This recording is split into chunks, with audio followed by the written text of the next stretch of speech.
అందుకు నమస్కారం. మహిళా లోకం అసహించుకునేలా, సభ్య సమాజం తలదించుకునేలా ఒక మాజీ మహిళా మంత్రిపై ఈరోజు నగరి ఎమ్మెల్యే గారు చేసినటువంటి వ్యాఖ్యలు అవి వింటే ఏం మాట్లాడాలో తెలియని పరిస్థితి. అంటే ఒక విషయం అడగాలనుకుంటున్నాను గౌరవ నగరి ఎమ్మెల్యే గాలి భానుప్రకాష్ గారు, ఏం మాట్లాడారు మీరు?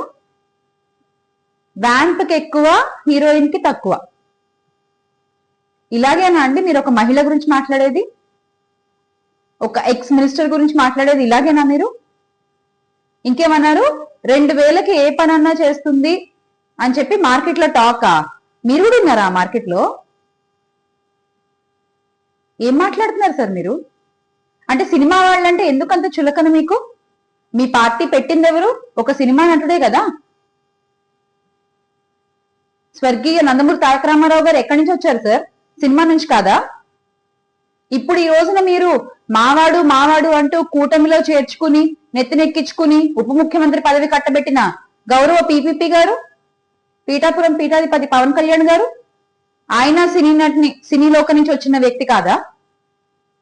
అంటే మీకు పార్టీలు చేరడానికి సినీ నటులు పెట్టిన పార్టీ అయితే ఓకే, కూటమిలో కలుపుకోవడానికి సినీ ఇండస్ట్రీ నుంచి వచ్చిన వాళ్ళైతే ఓకే, కానీ మీకు ప్రశ్నించే వాళ్ళు మాత్రం సినిమా ఇండస్ట్రీ నుంచి వచ్చిన వాళ్ళే ఉండకూడదు. అలా ఉంటే నోటికి ఎంత వస్తే అంత మాట్లాడేస్తాం.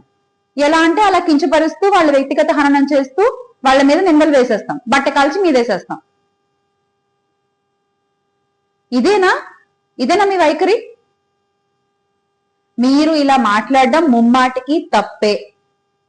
మీరు ఈ రోజున ఒక మహిళా మంత్రిని కించపరుస్తూ మాట్లాడారు, ఎక్స్ మినిస్టర్ ని. అలాగే ఒక సినీ ఇండస్ట్రీ నుంచి వచ్చిన ఒక వ్యక్తిని కూడా మీరు కించపరుస్తూ మాట్లాడారు. సినీ ఇండస్ట్రీ నుంచి వచ్చిన మహిళలైతే మీరు గౌరవం ఇవ్వరా? ఖచ్చితంగా మీరు దీనికి క్షమాపణ చెప్పాలి.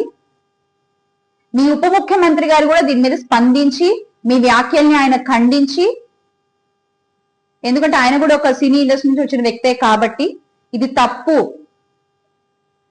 అని మీరు తెలుసుకుని బహిరంగ క్షమాపణ చెప్పాలని మేము డిమాండ్ చేస్తున్నాం.